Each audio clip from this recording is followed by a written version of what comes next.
Hello, my name is Kristen Bolden, and welcome to The Other Side of History. In this talk, I would like to give the history of one of the prophets in the Old Testament. He has been called the Weeping Prophet. His experience as this weeping prophet has led to the invention of our word Jeremaid, used to describe a doleful lament or complaint. So, of course, we are talking about the prophet Jeremiah. Now, what was Jeremiah's weeping all about? It was because of the sins that were being done by God's chosen people. Jeremiah was not different than any of us. He desired the affection and acceptance of both family and friends.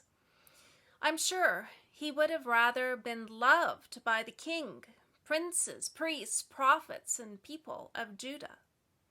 Like each one of us, his humanness would have craved a life of contentment and peace. Jeremiah had an ancestral estate, and it was in Anathoth, where he could have there settled down. He could have married and had children. In Jeremiah chapter 32, verse 9, it says that Jeremiah had bought land. However, marriage and a family, it was not to be Jeremiah's lot.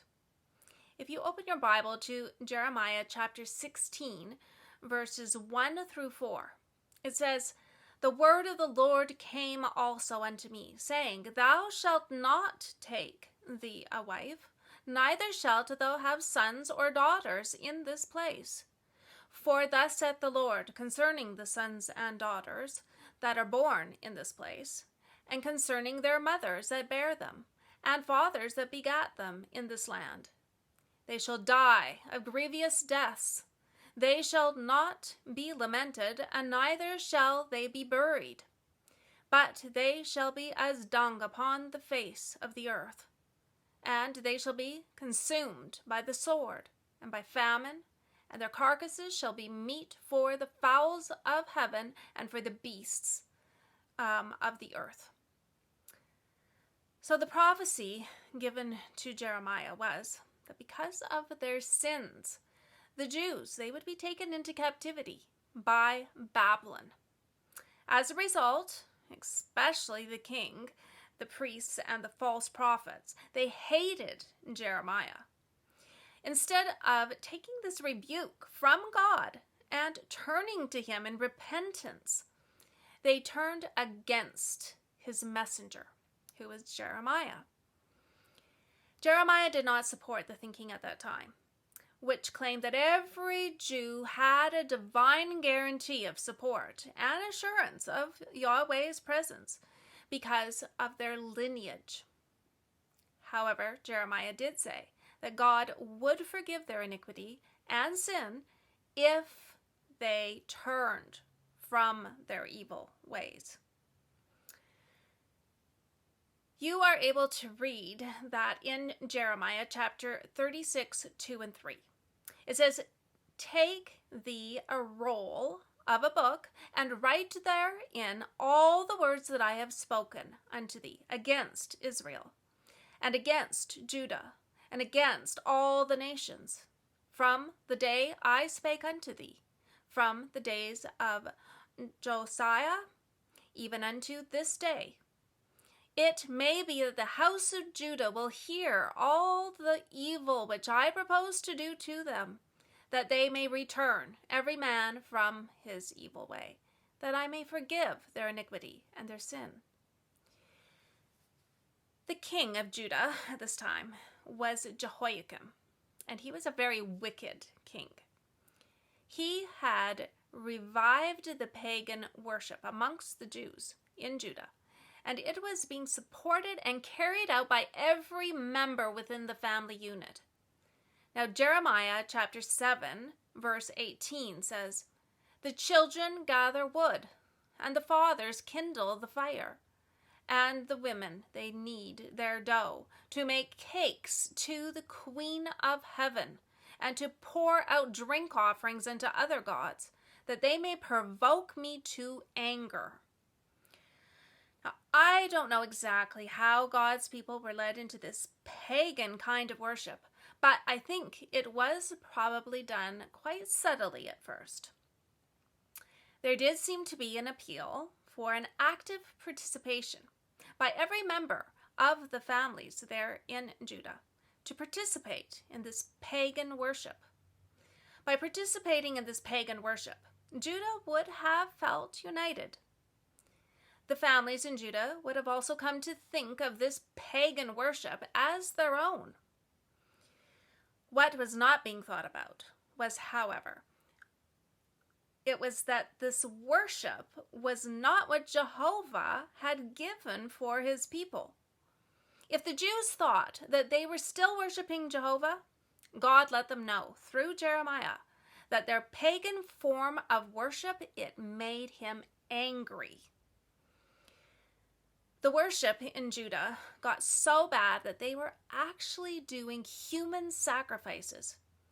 Jeremiah chapter 19 verse 5 says, "They have built also the high places of Baal to burn their sons with fire for burnt offerings unto Baal, which I commanded not, neither came it into my mind."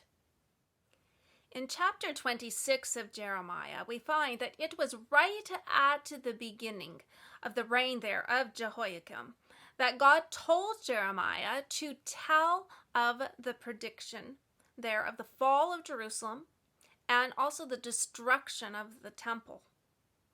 Jeremiah's biggest enemies, they were the king, the priests, and the false prophets, who were then influencing the people.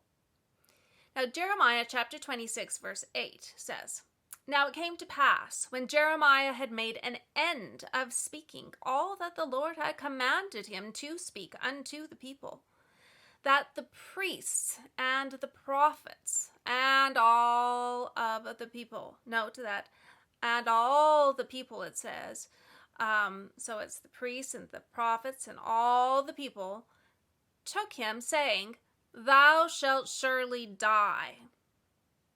However, just like when the princes there spoke in behalf of Luther during the Protestant Reformation of the 16th century, God used princes to speak in behalf of Jeremiah. So in chapter 26, verse 16, it says, "Then said the princes and all the people." So notice how now the princes turned the people in favor of Jeremiah. "So the princes and all of the people said unto the priests and to the prophets, This man is not worthy to die, for he hath spoken to us in the name of the Lord our God." So I believe this is a lesson for God's people today. We must not be part of a herd mentality, swayed by everything that we hear. We must know for ourselves, individually, what is truth. Now, when in chapter 26, verse 8, the priests and the prophets, they were saying that Jeremiah should die, and the people, they were all swayed, and they said he should die. Then in chapter 26, verse 16, when the princes spoke there on behalf of Jeremiah, the people were again swayed, and they said, "He is not worthy of death, but speaks in the name of the Lord." One man who judged this issue according to righteous judgment, and he judged this for himself. It's found in chapter 26, verse 24.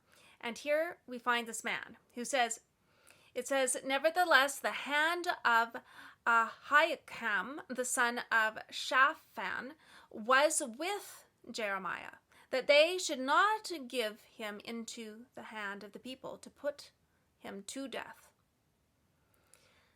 Let's take a look at Jeremiah's social environment, and we will see why God said it was because of their sins that they were to be taken captive. In chapter 23, verse 25 and 26, God says, "I have heard what the prophets said. that prophesy lies in my name, saying, I have dreamed, I have dreamed. How long shall this be in the heart of the prophets that prophesy lies? Yea, they are prophets of the deceit of their own hearts. The prophets and the priests of Jeremiah's time, they were hypocrites. Chapter 5, verse 2 says, And though they say, The Lord liveth, surely they swear falsely. And then in chapter 5:31, it says, The prophets prophesy falsely, and the priests they bear rule of their means, and my people love to have it so. Now chapter 5 verse 26 says, For among my people are found wicked men. They lay wait as he that setteth snares. They set a trap. They catch men. We find that even adultery was a problem, which always is accompanied by many other sins. Now, chapter 5, verse 8, it says, They were as fed horses in the morning. Everyone neighed after his neighbor's wife. These wicked men also seem to have no shame. Chapter 8, verse 12 says, Were they ashamed when they had committed abomination? Nay, they were not at all ashamed, neither could they blush. Therefore shall they fall among them that fall. In the time of their visitation they shall be cast down, saith the Lord. So stealing was also going on. In chapter 22, verse 13, it says, Woe unto him that buildeth his house by unrighteousness, and his chambers by wrong, that useth his neighbor's service without wages, and giveth him not for his work. In chapter 36 of Jeremiah, we find that in the 4th year of Jehoiakim, God told Jeremiah to take a roll of a book and to write words of judgment against Israel and Judah. Now, Jeremiah had a secretary, and his name was Baruch, who wrote down what Jeremiah dictated to him. So the next year, there was a fast in the 9th month, and this took place in Jerusalem. Now, Baruch, Jeremiah's secretary, he stood up in the temple and he read the scroll to the people. One of the men who heard it went into the king's palace, where all the princes were, and told them of the scroll. So the princes told the man to go and to get Baruch so that he could read the scroll also to them. And this, Baruch, he did this. After hearing the scroll read, the princes then told Baruch in chapter 36, and this is verse 19, Go, hide thee, thou and Jeremiah, and let no man know where ye be. The roll was then taken in to the king. Jehoiakim was in his winter palace, and it was the 9th month, so September. We find this in chapter 36, verse 22. It says, Now the king sat in the winter house in the 9th month, and there was a fire on the hearth burning before him. So it must have been already getting a bit cold, because the king there had this fire on the hearth burning in front of him. Of course, the king, he hated the message that was in the scroll, and he showed his contempt by having the roll cut off after 3 or 4 leaves having been read, and then he cast them into the fire. So the king, he was defiant.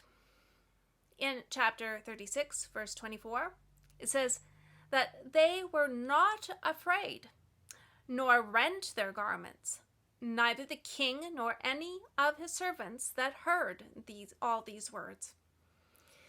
So the king had only contempt for the words of the prophet, and all of the rest with him, who were perhaps afraid to show any support, they also showed no belief or fear in what the prophet had said.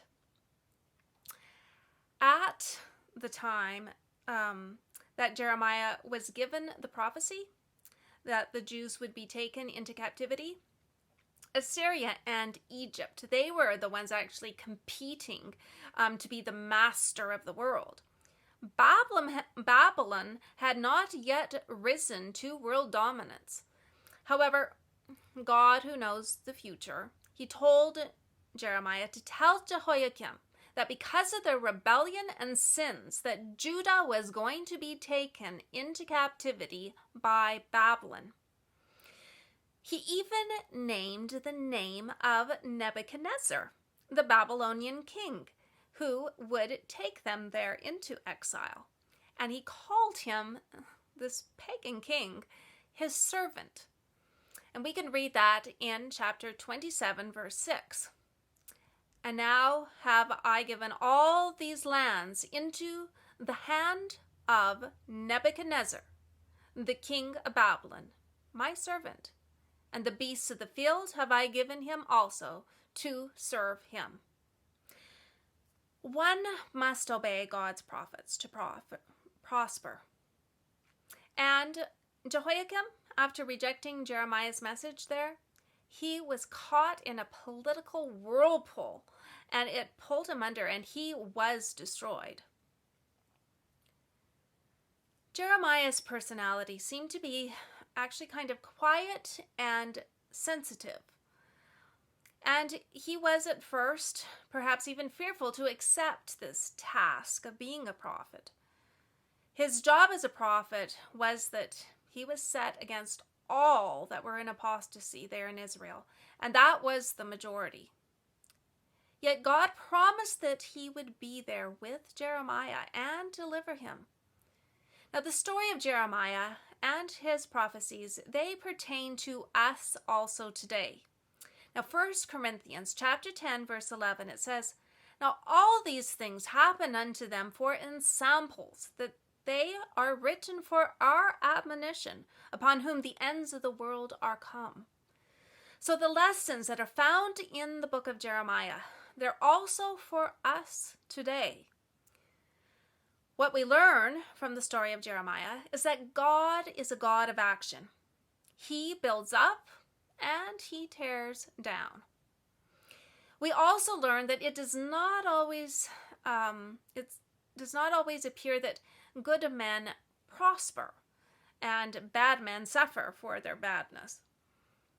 Jeremiah, he was put in a dark and a loathsome dungeon where there was no human ear open to hear his moans.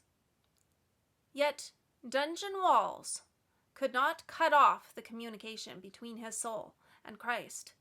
And God was with him, even in that loathsome dungeon. No matter what we have to go through in the future, God will be with us. It is not God that leaves us. It is us that chooses to leave our God. Now let's commit ourselves to God so that we can be an example, like Jeremiah was, to others. If you have enjoyed this little talk, I would just like to encourage you to click on that like and subscribe button. I want to thank you for listening, and I am wishing God's blessings upon each one of you.